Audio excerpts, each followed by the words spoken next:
bandeko bana nzambe na pesi bino lisusu merci ya mingi na pesi bino bonjour na bandeko oyo bazolanda quand même ba message oyo tozotia pour ke tomeke mpe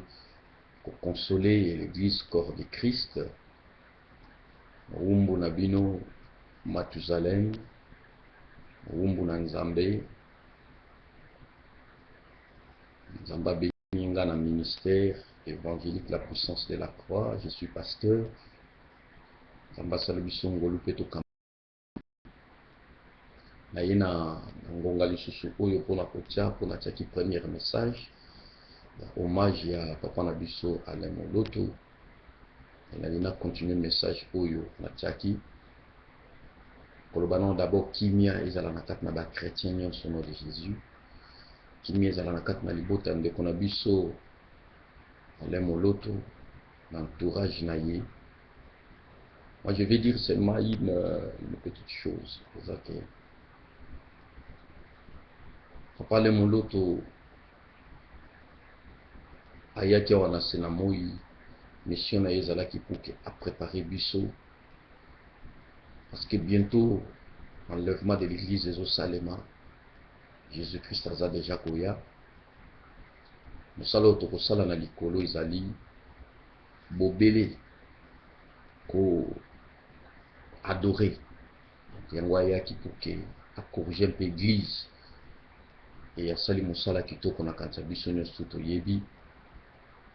e toza kotémoigner banzembu ya papa Alain Moloto okoyoka jamais na kati babwaki paster Kingande nzamba paster Kingande tomona badanse moko boye soki ndenge nini lokola tozomona mikolo oyo kaka boye te ye mpenza asaleli nzambe e nga nabengaka aza se que Dieu a trouvé parce que alobi Jésus-Christ alobi l'heure est déjà venue, les vrais adorateurs adoreront le Père en esprit et en vérité. Ce sont ceux-là que l'Éternel cherche. Donc, même Nzambe parle au kaka et trouva qui vraiment de qu'on a besoin les molotes. C'est aujourd'hui grâce à jouer un peu la guitare, aujourd'hui grâce à quand il y a culte pendant le culte toujours même un culte en adoration. Vraiment les tinga banzembu etikala koyela nga kaka juste ezali banzembu ya papa na biso Alain Moloto na omekana beta kutata moko kaka omekana beta moko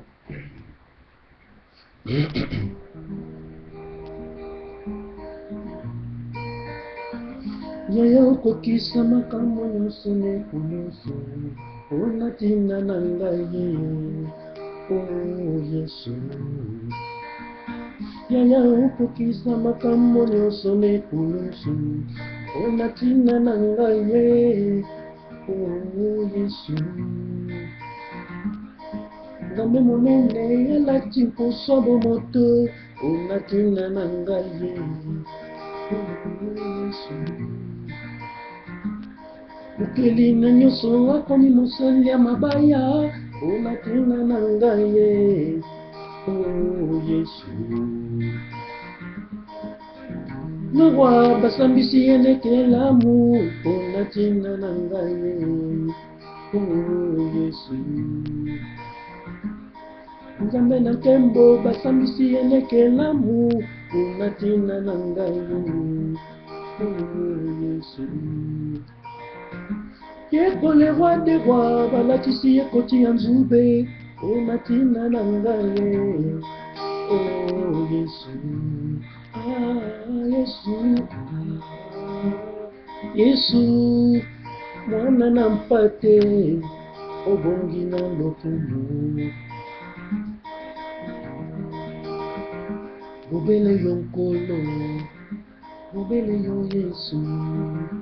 bobele yo nkolo bobele yo bobele yo nasimbama esina yekama makombo abomo kombo na liso nanga bobele yo yango ata bitumbeleki makasi na banga te nasimama na mokili na nyonso assurance éternelle naza nanga moleki me pour l'instant naza na mawa na se abengi nga mwinda nasala nini naza kopela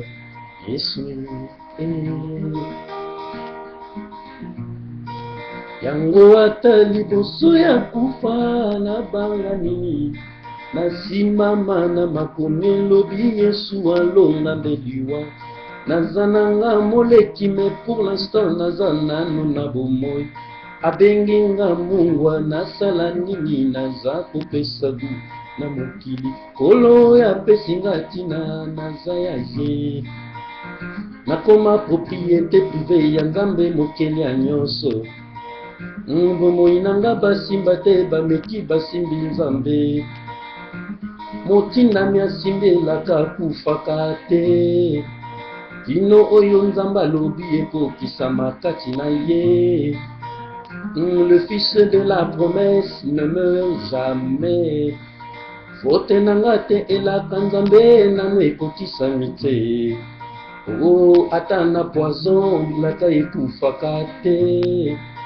elaka nzambe kotimisisa epesinga bomo ekokisama ata moto abwakami na moto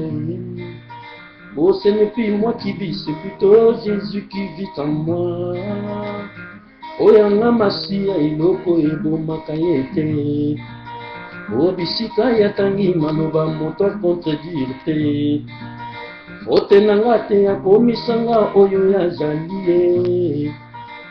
babenga ye mokonzi apesinga bokonzi na ye fote na nga te akomisanga mwinda lokola ye mpona dérange ténèbre nyonso ya mokili ya lelo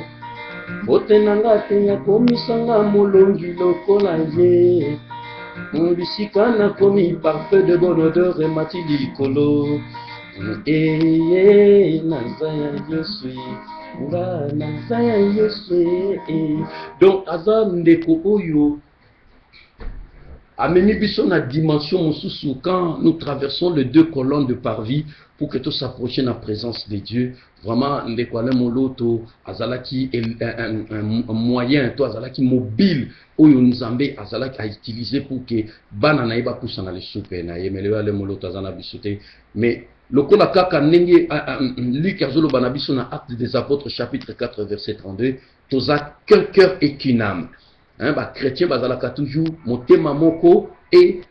molimo moko do toza molimo moko nde toza pe âme moko pale moloto akei mais Seigneur Jésus-Christ azoyebisa ba disciple bwalobi il faut que je m'en aille quand je serai allé mon Père enverra un autre consolateur do bandeko bo retenir phrase où il y a un autre qui vient il y a un autre qui vient. Il a fallu Jean-Baptiste Akende pour que Jésus-Christ a ça la ministère naïe. Papa le moloto vraiment c'est Dieu. Moi je dirais azali nzambe yemoka kitye ko l'acception comment l'adorer. Mawa vraiment na kati na mitema mawa ya mingi. Mais moi je dirais une chose. Tango kaya ninga boma Abel. Bible na Genèse totali sangai que nzambe à prévenir de Caïn. Mais Nzamba tikala ki jamais koyebisa Abel kima. Nzamba yebisa Abel te Abel kima mais ayebisi Caïn sans attention. Le sous me termine à porte nous soko dominer alors on peut exécuter en gros on commettre meurtre. Vous comprendre. Na monité bi paye wapi Jean-Baptiste azalaki na prison oyo Yesu ayebaki que Jean-Baptiste akufa mais atika ki Jean-Baptiste na prison donc Nzamba yebi eloko asali. Na yebi que le Saint-Esprit seul qui nous console. Mawapenza katina mitema, mais nalobaka une chose, ko sala mutumabe za nangote ko gagner. Boko kutanaka un jour. Nzamba swaka lokumu ndenga zu papa na bisale moloto tozo lelayi na kombo na Yesu nzamba pambola bino kimia na Yesu za la surtout na corps de Christ mobimba na kombo na Yesu masiamo konspe mobikisi na biso. Amen.